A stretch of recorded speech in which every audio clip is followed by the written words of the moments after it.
Deus tinha colocado um tema em cima desses materiais. E quando o Dani falou sobre o perigo que ronda a igreja nos dias de hoje, e ministrou sobre a divisão, o Espírito de Deus confirmou no meu coração um assunto que eu já tinha há um bom tempo, que me chamou muito a atenção, que é outro pecado tão grave e perigoso como a divisão.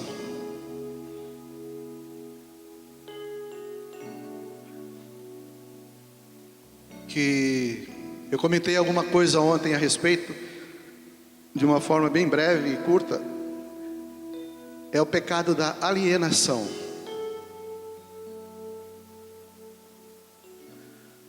que é que significa alienação? Eu tinha uma ideia a respeito disso, mas eu queria pegar algo completo para a gente comentar, porque dentro desse tema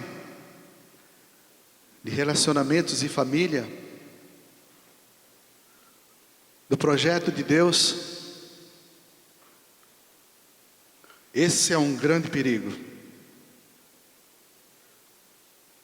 E o que eu peguei foi o seguinte: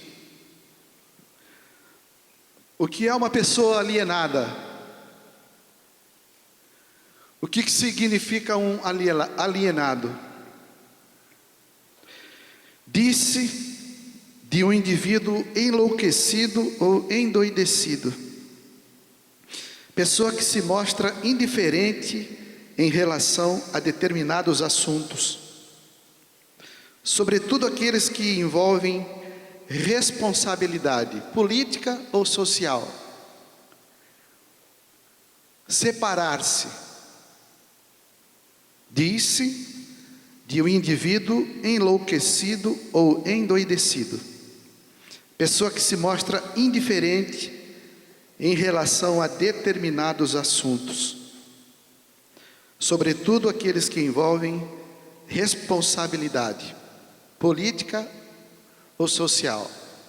Essa foi a definição que eu peguei desse termo alienado. Como eu disse ontem, eu comentei algumas coisas, mas de maneira breve. Pessoas que muitas vezes acham que congregar é entrar no salão ou numa casa, receber um ensino, receber uma palavra, cantar. Congregar é muito mais do que isso. Palavra alerta, inclusive: não deixeis de congregar. A palavra orienta que a gente deve se admoestar uns aos outros para não deixar de congregar. E tudo o que envolve esse não deixar de congregar, ele é muito abrangente. É não deixar de se relacionar, de conviver, de viver a vida comunitária que Deus sonhou para a sua família. Esse é o sonho de Deus. Portanto, uma pessoa alienada é uma pessoa doente, uma pessoa que pode, de repente, estar sentada entre nós aqui, mas ela não está aqui. Ela está com a sua mente voltada para lugares distantes, para situações diferentes, para assuntos, visões que ela tem, experiências que ela passou ou está passando pelo momento. Ela se preocupa com tudo, menos com aquilo que é uma prioridade, que é algo prioritário para a vida dela, que vai sustentar a vida dela.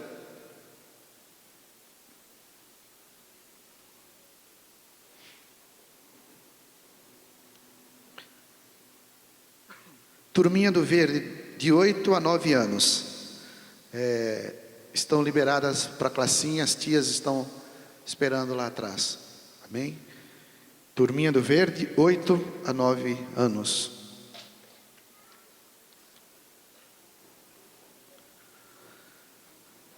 Continuemos. A alienação é a maldição e o mais abrangente dilema da nossa época, fruto da abundância de conveniências. Além de todo o envolvimento que a nossa vida tem como um ser social, um ser humano, com problemas, com família, com emprego, com finanças, a alienação ela ainda se mostra como uma maldição e o mais abrangente dilema da nossa época, fruto da abundância de conveniências e dispositivos tecnológicos no mundo moderno. É a síndrome que faz do indivíduo sentir-se isolado e não encaixado, como se não pertencesse a nada. As pessoas se escondem em suas próprias bolhas, se enfraquecem na comunicação, na relação do meio em que vive, ficam debilitadas na questão de envolvimento, relacionamento, convívio, intimidade, não se encaixando como se não pertencesse a nada. As pessoas se escondem em suas próprias bolhas, se enfraquecem na comunicação com o meio em que vive, a comunidade. Não encontra pessoas com quem ela possa compartilhar um diálogo de intimidade e de proximidade. Um diálogo de intimidade que tem significativo, tem significado, tem cura, tem tratamento.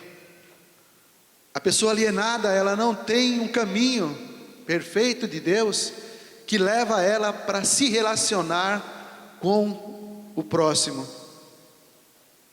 Ela pode estar até no meio, mas ela não consegue, porque uma corrente, um rio diferente do rio de Deus, carrega, transporta a vida dela para um rumo totalmente contrário ao caminho e ao rumo de Deus. Eu vou passar para vocês algumas evidências da alienação, porque quando você olhou e ouviu o significado, disse de algo ou de alguém endoidecido, enlouquecido. A princípio eu olho e falei, tô fora, não diz nada comigo, não diz respeito a nada esse termo. Então eu vou passar algumas evidências da alienação. Há inúmeros sintomas que denunciam uma sociedade alienada, que pode, de uma maneira sorrateira e sutil, penetrar na vida dos santos, dos escolhidos de Deus. Volto a repetir, você, com os termos que eu usei aqui, você pode se assustar e dizer que não tem nada a ver com isso. Eu vou mostrar que cada um de nós, se não estivermos firmados em algo tão importante que Deus tem falado para nós nesses dias, que é a resposta de Deus contra essa doença terrível, que talvez vocês podem dizer, mas eu já ouvi tanto sobre isso, esse é um assunto tão batido, esse é um assunto já tão corriqueiro para nós, mas eu quero dizer para você, irmão, minha irmã, que de repente a gente se converte. Numa dessas palavras reforçadas e que se repetem, pode acontecer alguma coisa comigo, contigo, diferente, que venha mudar a nossa vida de uma forma radical, porque a gente se deixa dar uma liberdade para Deus, se coloca humildemente diante de Deus, para que em cada momento desse, mesmo que seja um reforço de ensino, a nossa vida possa ser afetada por Deus. O alienado, ele está aqui, o físico dele está aqui, mas o espírito dele está longe daqui. Uma das evidências, o núcleo familiar está desmoronado. Esse aqui é um sintoma da alienação. O núcleo familiar está desmoronado. A pessoa perdeu o sentido de família. Ela está alienada aquilo que Deus fala sobre família, a intensidade que representa isso no plano de Deus, a palavra família, especificamente a família de Deus, os seus filhos que foram resgatados e são resgatados diariamente pela obra de Cristo na cruz. E aí nós falamos sobre o tempo ontem, a administração do tempo, sobre o tipo de conversa, o nível de nossa conversa. A cada segundo que a gente perde, a cada minuto que a gente perde na qualidade da nossa vida e do envolvimento que nós temos uns com os outros, milhares de pessoas estão morrendo no mundo e indo para o inferno, a cada minuto. Essas estatísticas elas variam de dia para dia, de ano para ano, mas nós aqui que temos essa resposta de Deus para a cura dessa doença, alienados, falando sobre mil situações, mil coisas, entrando numa sala de reunião para receber uma palavra, mas alienados, porque nós perdemos o sentido da palavra, do significado família.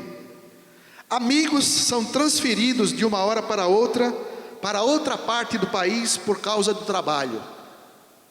Amigos são transferidos de uma hora para outra parte do país, lugares, por causa de trabalho, por motivo de empregos. Pessoas viajam dentro de suas bolhas de aço e borracha, sem qualquer relacionamento com os outros, milhares de motoristas ao seu redor. Você já esteve no trânsito? É um povoado que anda nas ruas, gente de tudo quanto é espécie, pessoas que estão do teu lado, cruzando contigo, caminhando contigo na mesma direção, mas pessoas que não se conhecem, não se veem, não têm uma mínima relação, cada um correndo para um lado, buscando um alvo, uma direção, saciando a sua sede de alguma forma, mas todos juntos, separados. O entretenimento da maioria das pessoas é ficar olhando com a mente vazia para uma tela de vídeo.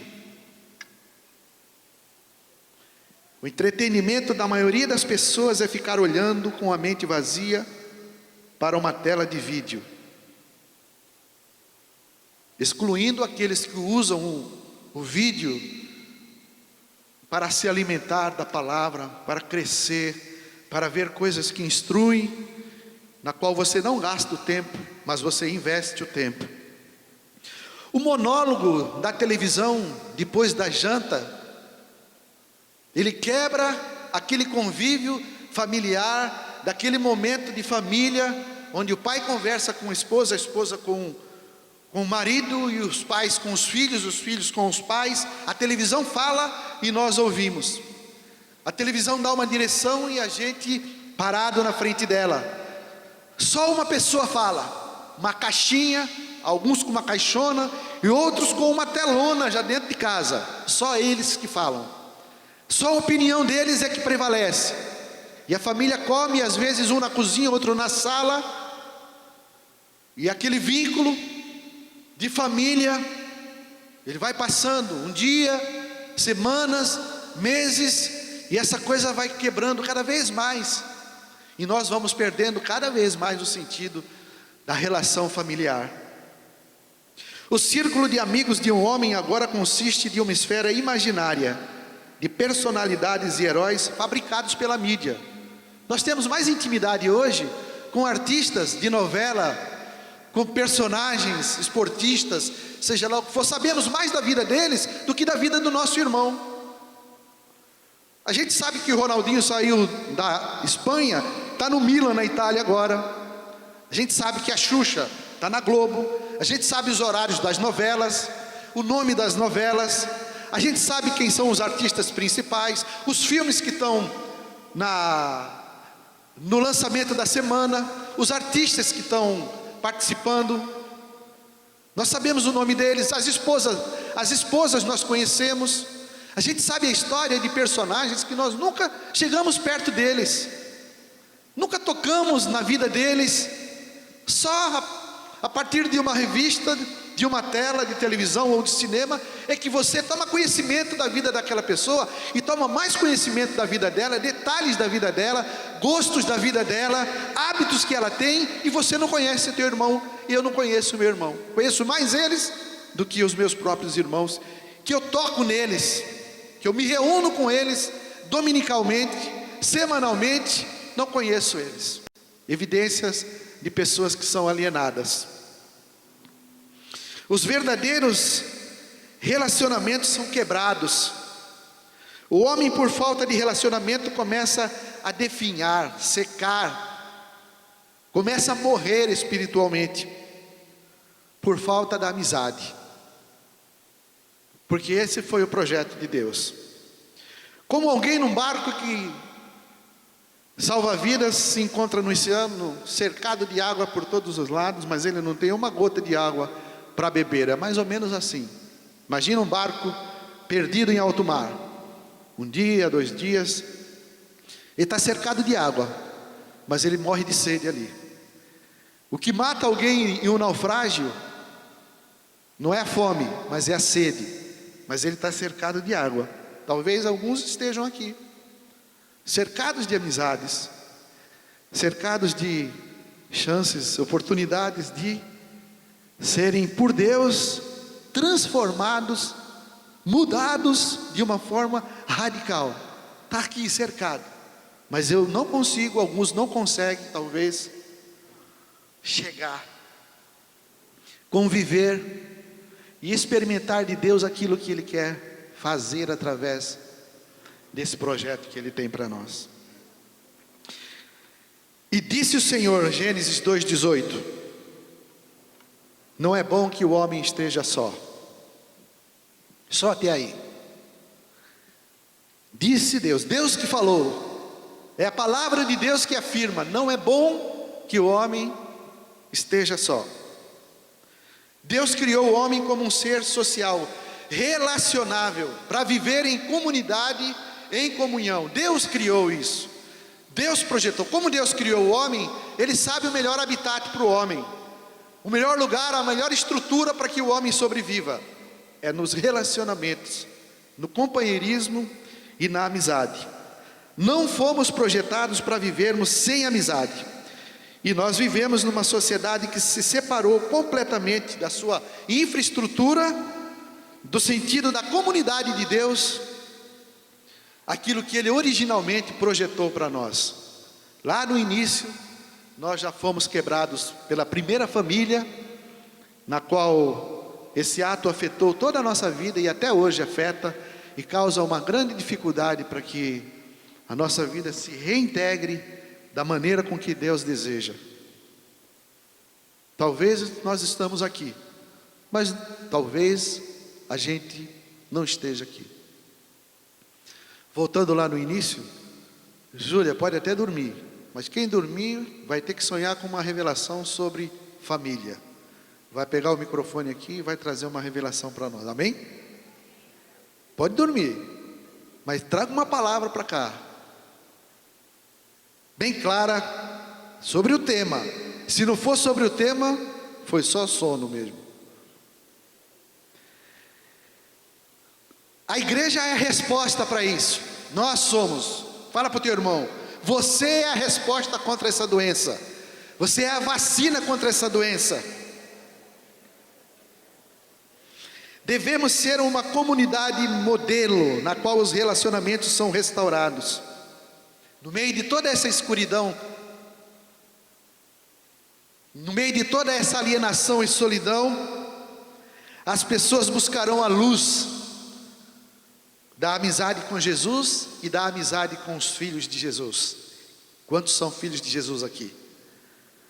Tem gente com a mão abaixada. Quantos são os filhos de Jesus aqui? Cada filho grite agora, glória a Deus, porque somos filhos. Eu estava pensando, analisando com a sua, todo mundo pensou a mesma coisa hoje. Imagine se a gente estivesse lá na rua Tupi 204 agora, hein? Quantos podem aplaudir o Senhor por esse lugar? Pelo refrigério de Deus nesse lugar, mas principalmente pela tua vida, meu irmão. A alegria de estar aqui do teu lado. Fala para o teu irmão, que alegria estar aqui do teu lado. Que prazer. Talvez alguns projetaram um monte de coisas.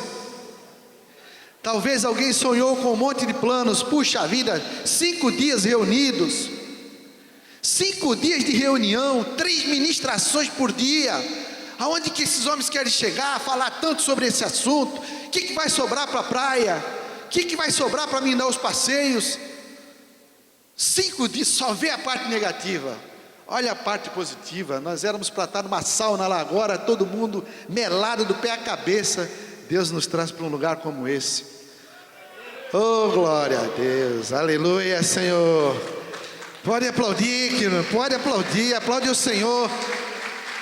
A nuvem se levantou, veio da Tupi para cá, eu vou fazer o quê? Acompanha a nuvem. Glória a Deus pela nuvem que anda. E à noite a coluna de fogo pode andar também. Quem é a coluna de fogo para nós? Jesus é a nossa luz e é o nosso fogo. Fala para quem está do teu lado, quando Jesus acender a luz, pode andar na direção dele, que você nunca vai se arrepender. Amém. 1 João 1, 3 e 7 diz assim: o que temos visto e ouvido, anunciamos também a vós outros, para que vós igualmente mantenhais comunhão conosco. Ora, a nossa comunhão é com o Pai e com o Filho Jesus Cristo. Se porém andarmos na luz, mantemos comunhão uns com os outros. A mensagem do Evangelho não é primeiro um lugar, uma doutrina para ser afirmada, mas um relacionamento vivo para ser experimentado. A mensagem do Evangelho não é em primeiro lugar uma doutrina para ser afirmada, mas um relacionamento vivo para ser experimentado. A mensagem do Evangelho essencialmente é um convite de relacionamento. Nós fazemos esse convite. Os primeiros discípulos, eles tinham um relacionamento com Jesus, e era impossível que eles tivessem um relacionamento com Jesus sem ter um relacionamento entre eles. O que nós falamos hoje em dia? Que as pessoas são salvas. Hoje teve batismo, na parte da manhã, nós falamos, as pessoas são salvas. Lá no princípio, como que eles falavam? Qual era o termo que eles usavam? A cada dia o Senhor acrescentava. A diferença que mudou. Não é um chamado para uma doutrina, mas é um chamado, o Evangelho é um chamado para um relacionamento familiar. Uma coisa íntima, com diálogos de intimidade, que trazem significado para a nossa vida e trazem vida para a nossa vida. Isso acontece através do meu irmão, da minha irmã, desse convívio, desse relacionamento. Hoje nós tivemos um almoço, queimamos uma carninha ali, um franguinho, em frente àquela churrasqueira, nós glorificando a Deus, orando ao Senhor, pedindo por cada um de vocês, orando por nós, pelas nossas famílias, glorificando a Deus, orando, o tempo todo orando, o tempo todo orando. As famílias ali, as esposas sentadas do nosso lado, nossos filhos conosco ali. Eu podia olhar ali para aquela mesa e ver, né, quão grande é o amor de Deus pela minha vida, pela vida dos meus irmãos. A nossa casa está aqui ainda. Deus está preservando nossas esposas e nossos filhos. É Deus. Deus, a família está quebrando aí fora. Os homens e as mulheres estão alienados aí fora, e Deus nos une, nos encontramos, conversamos, oramos, lembramos de cada um, lembramos de cada família e oramos por cada um. As pessoas não são salvas, elas são acrescentadas na família de Deus. Quantos foram acrescentados na família de Deus aqui? Aleluia. Atos 2,47 fala assim: a cada dia acrescentava o Senhor aqueles que faziam parte da família. Deus acrescenta. Deus acrescentou hoje alguns e vai acrescentar muito mais. Uma igreja que não estimula relacionamentos pessoais entre os seus membros, nenhuma igreja na verdade é, mas é simplesmente um local de reunião. Uma igreja que não trabalha com isso, uma liderança que não estimula, não vincula as pessoas, nem uma igreja é. É apenas um local onde pessoas se reúnem, entram e saem, fala boa noite, bom dia, boa tarde, eles vão embora, mas não aconteceu nada, porque só acontece na família. Só quem é família, quem faz parte da família e que não está alienado à família, quem está administrando os horários da família de acordo com a agenda de Deus. Como está a tua agenda? Pergunta para o teu irmão, qual é a tua agenda? Nas 24 horas do dia, como tem sido a tua agenda? O fato de alguém dizer na televisão, Jesus te ama, é um negócio cômodo. É o mesmo que oferecer um relacionamento sem você estar presente. Jesus te ama na telinha lá, mas você não está presente ali. Você entrega um cartão, e até eu entrego um folheto bem elaborado, dou para a pessoa, ali num pedágio, eu vou embora, a pessoa fica espantada, pô, o homem foi embora, ele me convidou aqui, ele está fazendo um convite aqui para mim, mas ele foi embora. Quantas vezes eu já não fiz isso?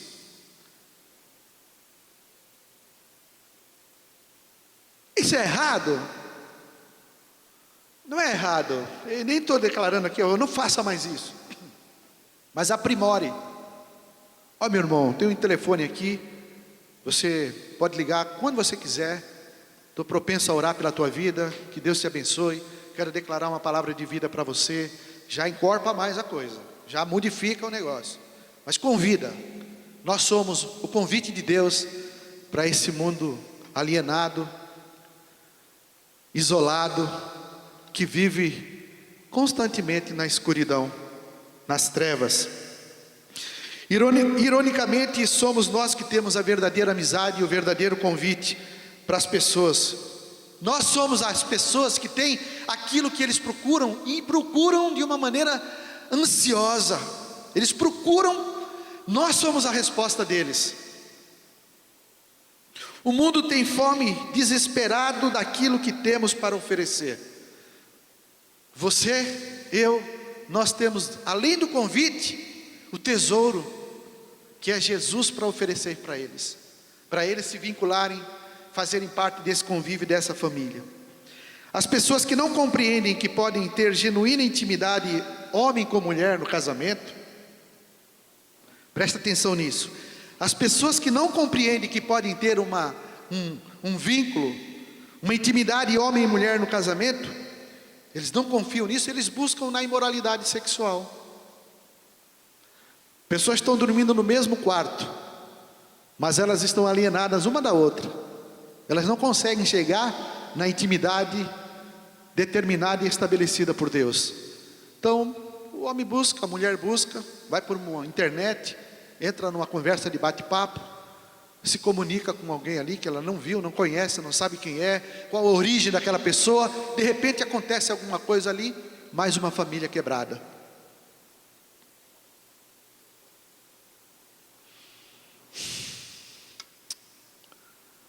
Os outros correm de uma seita ou moda espiritual para outra, porque não acreditam que podem ter um verdadeiro encontro pessoal com Deus na igreja. Por isso nós precisamos ter a cara dessa família e termos ação prática de família para suprir a carência e a necessidade dessa escuridão que está aí fora. Mas primeiro Deus quer brilhar a luz dele na nossa vida. Fala para quem está do teu lado: Deus quer brilhar com a sua luz na tua vida. Brilha Jesus. Evangelismo por amizade. Fala para o teu irmão: evangelismo por amizade. Pesquisas sobre o evangelismo mostram que a maioria das pessoas vem para a fé em Jesus através de uma amizade sincera e honesta. Olha o cartão de visitas. Pessoas vêm para Jesus através do testemunho e da relação que ela tem com uma pessoa sincera e honesta. Tem que ter algumas características diferentes para que a gente atraia as pessoas. Podemos usar várias formas de evangelismo através da mídia impressa, do rádio e da TV. Entretanto, isso nunca vai substituir, vai ser capaz de substituir a tarefa simples e primária do evangelho por amizade. É amizade, as pessoas anseiam por amizade, porque no mundo só tem desonesto, mau caráter, pessoas desequilibradas, pessoas doentes, pessoas alienadas, que andam nas trevas, que não tem nada para oferecer para quem precisa e está buscando a Deus e não encontra. E nós temos essa luz, nós temos essa amizade, nós temos a riqueza que é a preciosidade do tesouro Jesus na nossa vida para oferecer para eles. Transmitir informação a respeito do evangelho é semelhante ao trabalho da publicidade. Quando a pessoa estabelece uma amizade com um cristão ou um incrédulo, é como o contato do vendedor que fecha uma venda. Você tem o contato, você ministra para ele, conquista ele pela amizade. Quando ele vem para Jesus, é como se você efetuasse a compra, definisse a compra ali. Mais um comprado para Jesus, por causa da tua estratégia, que foi a estratégia de Jesus, que se fez amigo. Já não peço que me chame de servos, mas eu quero ser amigo de vocês. Foi assim que Jesus falou. É assim que Ele quer conviver conosco, amigos, amigos honestos, amigos sinceros, amigos que vão até o fim, amigos que dizem sim, sim, não, não, que o que passa disso vem do maligno, compreendem isso. Deus precisa de pessoas assim, não de teoria, mas de pessoas que pagam o preço. Não perfeitas, mas que querem chegar à perfeição. Não completas, mas que sabem que a vontade de Deus é que até que cheguemos nessa unidade. E nós vamos, não como pessoas alienadas, mas nós vamos. Pessoa que Jesus escolhe não é uma pessoa plena nem perfeita, mas é uma pessoa que entrega completamente o coração a Ele, não se aliena das coisas importantes que Ele tem. Nunca analisa e julga as coisas precipitadamente. 5 dias de palavra do mesmo assunto. Aonde que esses homens querem chegar? No colo do Senhor. Amém? Quantos desejam sentar no colo do Pai aqui? Tem lugar melhor no mundo do que estar nas asas, debaixo do esconderijo das asas do Senhor. Aleluia. O que é a vida da igreja? Atos 2, 42, 47, falamos sobre isso ontem. Esse texto é um texto que nós precisamos receber revelação dele. A gente já sabe alguns sabem esse, do 42 ao 47, sem pegar na Bíblia. Todos perseveravam unânimes na doutrina, na comunhão, no partir do pão, nas orações. Vai lendo como se fosse aquele Pai Nosso reza. Mas não é Pai Nosso reza. Essa é a vida, esse é o estilo de uma comunidade que tem amizade para oferecer.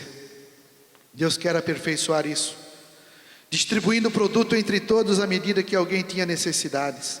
Diariamente perseveravam unânimes no templo, partiam pão de casa em casa e tomavam as suas refeições com alegria de coração. A maneira de viver daquele povo, a ênfase mais comum que eles tinham era comer junto. Mudou alguma coisa?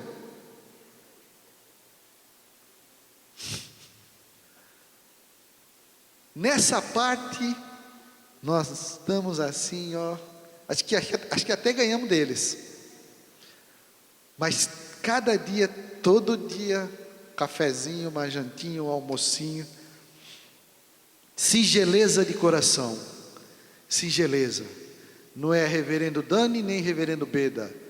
É Beda e Dani. Que coisa linda. Bispo, a pessoa Bispo Dani. Misericórdia. Bispo Beda, por favor.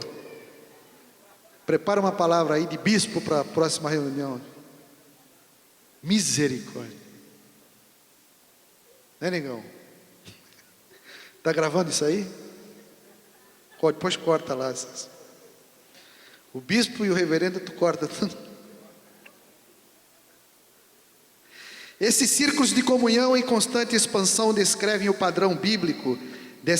Descrevem o padrão bíblico daquilo que realmente pode ser chamado de vida de igreja.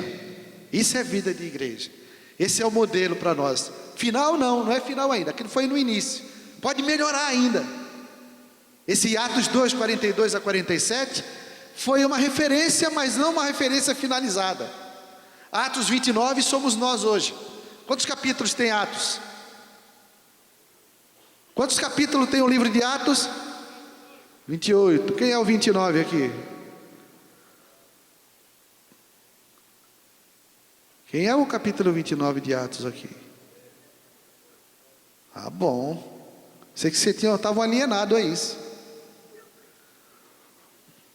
Organismo versus organização. O mundo está procurando amizades verdadeiras. Se com os nossos programas excluímos esse aspecto vital da vida da igreja, estamos jogando fora a única coisa que as pessoas aí fora estão procurando. Quando nós tiramos o vínculo, a amizade, as juntas, o companheirismo, nós estamos excluindo, jogando fora tudo aquilo que o povo aí fora está procurando. Vocês pensam que eles não estão procurando Deus ali naqueles carros alegóricos? É uma ânsia, uma necessidade e um vazio no coração daquelas pessoas, que é o vazio de Deus. Eles sobem no carro alegórico, tomam uns goró, enchem a cara, mas é a falta de Deus. E nós temos como fechar essa lacuna na vida desse povo. Vós sois a luz do mundo. Mateus 5,14. Não se pode esconder a cidade edificada sobre o monte. Amor é luz. Comunhão e relacionamento de amor são luz. A ausência da luz, a ausência do amor é escuridão. O mundo de hoje, com seus relacionamentos quebrados, vive na escuridão. Somente o Espírito da comunidade divina dentro da igreja oferece luz para o nosso planeta escuro e alienado. Amém? Isolamento / síndrome da ganância. Quem se isola busca interesses egoístas.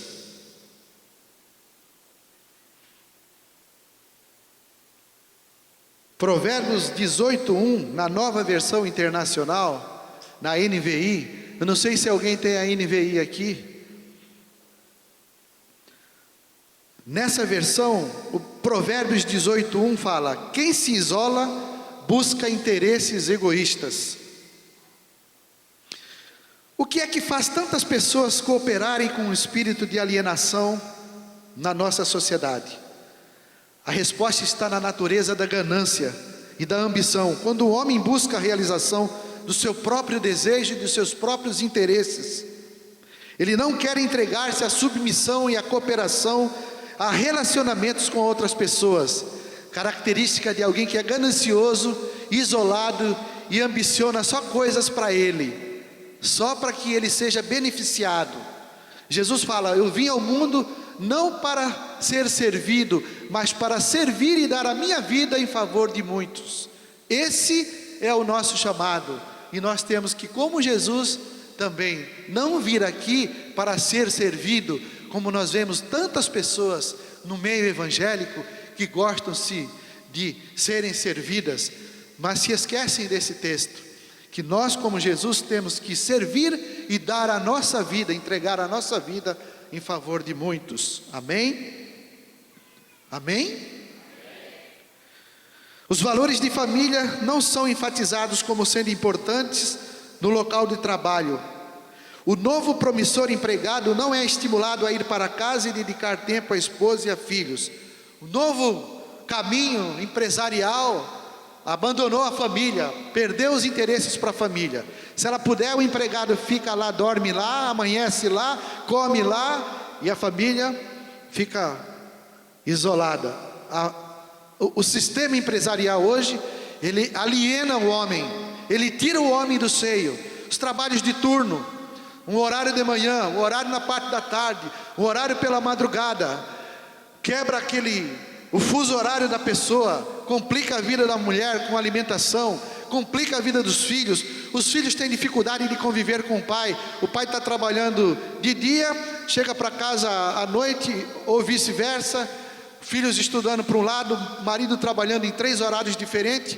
Dificilmente você consegue juntar toda a família, pai, mãe e filhos, numa mesa, num local para sentar e trabalhar, por causa do sistema empresarial que isola e faz com que o homem seja um alienado.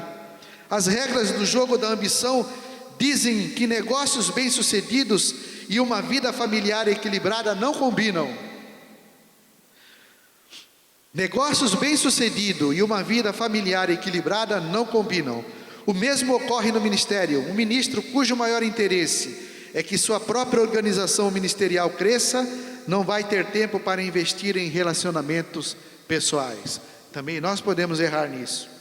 Assim, a alienação toma conta tanto no mundo como na igreja. Somente uma pessoa psicologicamente segura saberá que construir um relacionamento com alguém tem muito mais valor do que competir com ele.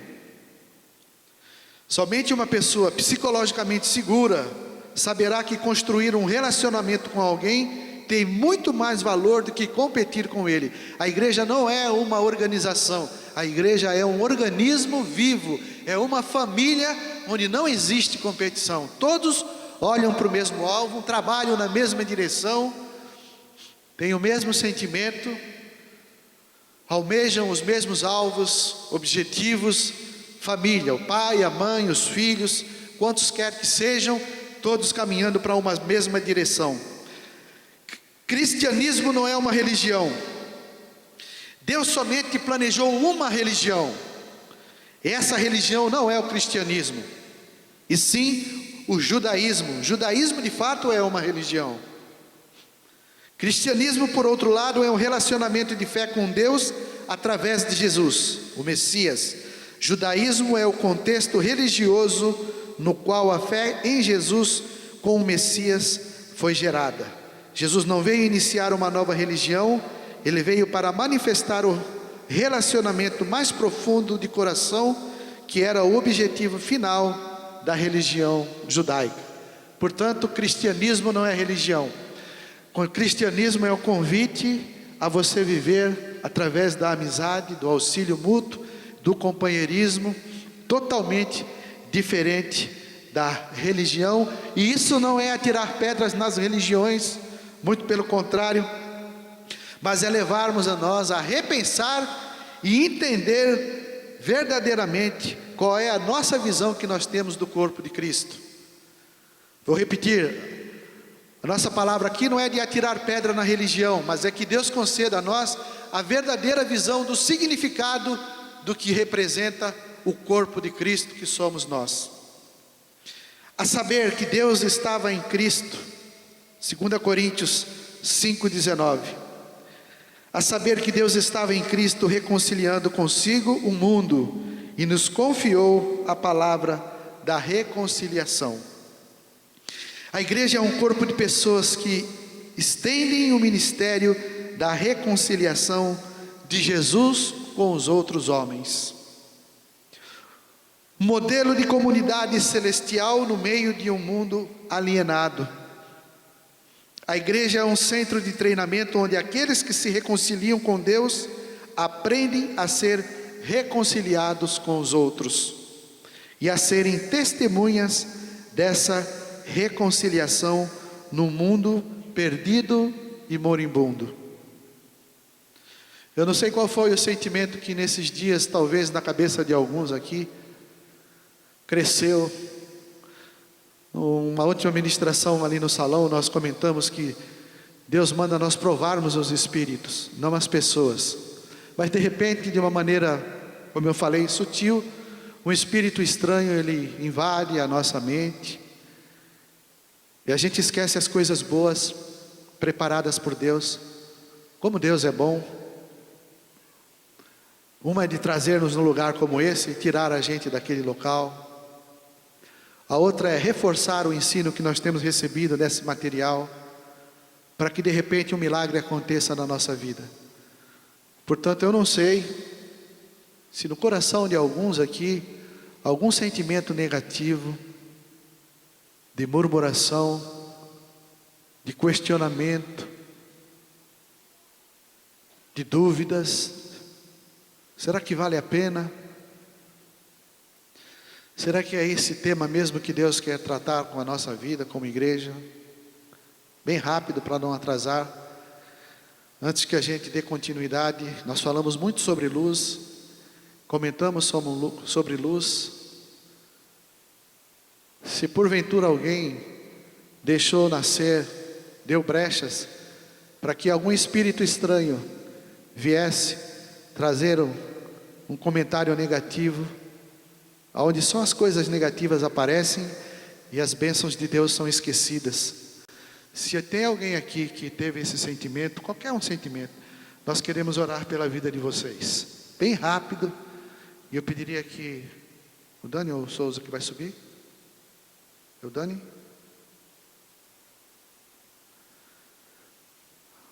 Algum irmão ou irmã que queira se liberar para receber uma oração, fica só em pé. Fica só em pé e se algum sentimento de murmuração, puxa vida, 5 dias ali naquele lugar, 3 ministrações por dia. Se tem alguém que porventura caiu nessa cilada, nessa armadilha, fica em pé no teu lugar, eu quero orar pela tua vida. Você não vai ter que se expor, eu só quero orar pela tua vida.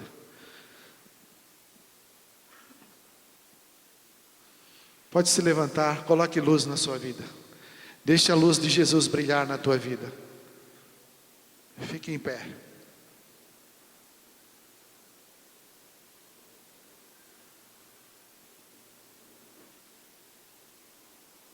Deus é luz. Deus quer brilhar muito mais. Deus se revela no meio da luz. Deus quer brilhar no meio da luz. Se ninguém recebeu um espírito contrário, nós queremos agradecer a Deus. E a gente vai orar agora.